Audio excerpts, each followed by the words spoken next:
안녕하세요. 촬영 생존기 노수민입니다. 이번 영상에서는 제가 최근에 했던 연출 촬영이 어떤 전반적인 과정을 거쳐서 진행이 되었는지 설명해보는 시간을 가져보겠습니다. 일단 연출 감독님이 저에게 연락을 주셔서 일이 시작되었고, 이번에는 조금 특이하게도 장비가 이미 결정되어 있었습니다. 카메라 장비에 대해서는 잠시 뒤에 다시 이야기해보고요. 아무튼 저는 촬영 전 연출 감독님을 만나 내용, 스케줄, 특이사항 등등 많은 이야기들을 나누었습니다. 저는 그 이미지를 현실화하기 위해 필요한 추가 장비나 스케줄상 해내기 힘든 부분을 말씀드리고 일정을 다시 한번 정리하게 됩니다. 스튜디오와 야외 촬영 두 스팟이 있었는데, 야외 로케이션은 제가 직접 가서 해가 어느 방향으로 넘어가는지 확인도 미리 했습니다. 그리고 촬영 당일 바로 전날 렌탈샵을 가서 저를 서포팅해줄 분들과 장비 테스트를 하나하나 진행했습니다.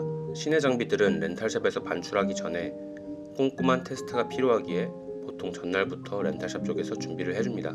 그리고 당일 사용할 세팅을 웬만큼 해놓으면 불필요한 시간을 줄일 수 있겠죠. 이번 촬영의 장비는 알렉사 미니 풀세트 기준으로 해가지고 장비 구성이 되었고요. 렌탈샵에서 보통 풀세트로 구성을 했을 때 어떤 장비가 있는지 먼저 살펴볼게요. 알렉사 미니 바디만 이렇게 딱 보게 되면은 이 사진과 같은데 정말 아무것도 없죠. 이 바디 하나만으로는 할 수 있는 게 굉장히 적습니다.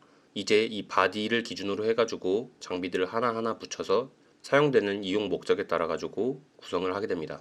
이렇게 바디만 먼저 살펴보았고, 여기에 이제 뷰파인더 추가가 되고, 뷰파인더에는 앵글을 확인할 수 있는 화면이 달려있고 카메라의 조작 또한 할 수 있습니다. 그리고 세 번째, 시네프로 세트 for 알렉사 미니 이렇게 있는데, 이거는 알렉사 미니를 어느 정도 기본적으로 좀 운용을 하기 위해서 필요한 부가 장비들이고요. 추가로 C박스, 컨버터, D탭이라고 되어 있는데, 바디에서 출력된 SDI 신호를 여러 군데로 전송시켜주는 역할을 합니다. D박스, 이제 V마운트를 직접적으로 달 수 있는 어댑터입니다. 그리고 D탭, 구구절절 이렇게 써 있는데, 이것도 파워 분배를 원활하게 하기 위해서 사용하는 멀티탭 개념입니다. 그 다음 A박스, 오디오 XLR 3핀 스테레오 타입 이렇게 적혀 있는데, 알렉사 미니는 이 A박스를 통해서만 사운드 레코딩이 가능합니다. 그래서 사용하는 추가 장비고요. 그리고 RS 어댑터, 이건 외부에서 렉 버튼과 스탑 버튼을 조작할 수 있는 어댑터입니다. 계속 살펴보면 7인치 모니터가 있죠. 이 뷰파인더에 화면이 출력되긴 하지만 실상 이제 화면을 보는 용도로는 사용하지 않습니다. 그래서 5인치나 7인치 모니터를 달아서 앵글을 잡는 데에 사용을 합니다. 그 다음에 17인치 모니터, 카메라에 비추어진 화면을 촬영하는 사람만 볼 수밖에 없다면 제한사항이 굉장히 많겠죠. 조명팀도 봐야 되고 메이크업 팀도 봐야 되고 연출하시는 연출 감독님도 보셔야 되니까요. 그래서 보통 연출 모니터라고 칭하고 큰 모니터를 하나 사용합니다. 그 다음에 RE LMB25 3스테이지 세트 이렇게 되어 있는데, LMB는 매트박스를 칭하는 말이고요. 저 규격에 맞는 3개의 필터를 장착할 수 있는 3스테이지 매트박스다 라는 설명입니다. 그리고 RE 팔로우 포커스 FF4 5월 FF5 세트 19mm, FF4, FF5는 모델명이고요. 19mm는 거기에 들어가는 이제 로드의 넓이를 말하는 겁니다. 다리로는 셔틀러 스튜디오 99 헤드를 사용을 했고, 보통 99이라고 말을 해요. 알렉사 미니에 비해서 조금 큰 감이 없지 않아 있지만 다리가 굉장히 중요하거든요. 다리에 자잘한 문제가 있다면 촬영을 하는 데 있어서 굉장히 불편함이 많아요. 일단 풀세트에 99이 있으니까 저는 기분 좋게 사용을 했습니다. 그리고 거기에 맞는 롬포드 톨, 큰 다리, 롬포드 쇼트, 작은 다리, 하이햇, 제일 작은 다리 이렇게 3개가 구성되어 있고요. 메모리로는 C패스트 256기가짜리 메모리들을 주었는데, 옛날에 렉사에서 나온 256기가짜리 메모리들이 호환이 되게 안 좋다고 들었었는데, 렌탈샵에 한번 물어보니까 렉사 카드 중에서도 아리사에서 판매하는 카드가 따로 있다고 하더라고요. 같은 렉사가 아니라고 하시던데, 제가 이번에 사용을 할 때에는 큰 문제가 없었습니다. 그 다음에 메모리 카드가 있다면은 리더기가 있어야겠죠. 위에 있는 메모리를 외장하드로 전달하기 위해서 필요한 리더기가 제공되었습니다. 그리고 브릿지 플레이트 BP8, 이제 설명 안 해도 되겠죠. 카메라를 더 편하게 운영하기 위해서 다는 베이스 플레이트라고 보시면 됩니다. 그 다음에 쓸지 안 쓸지는 모르겠지만 추가적으로 제공을 해주는 19mm 로드, 15mm 로드가 있고, 소프트웨어 플레이트, V마운트 배터리 8개, 그리고 그 배터리를 충전하기 위한 4채널짜리 충전기, 그 다음 마지막으로 촬영 카트, 이렇게가 보통 렌탈샵에서 제공하는 시내 장비들의 풀세트 개념입니다. 이제 카메라 바디가 있었으면 렌즈를 살펴봐야겠죠. 렌즈는 RE 울트라 프라임 16mm부터 85mm 5담화를 사용을 했습니다. 그리고 그 풀세트를 기준으로 해서 더 필요한 장비가 있을까 해가지고 생각한 끝에 추가 장비를 대여를 했습니다. 판달리 직선 레일 3조 1.2m짜리를 뺐고요. 그리고 테라덱 볼트 1000, 천은 1000피트를 말하고 1대1은 송신기와 수신기 이렇게 하나하나가 연결이 된다는 뜻이고요.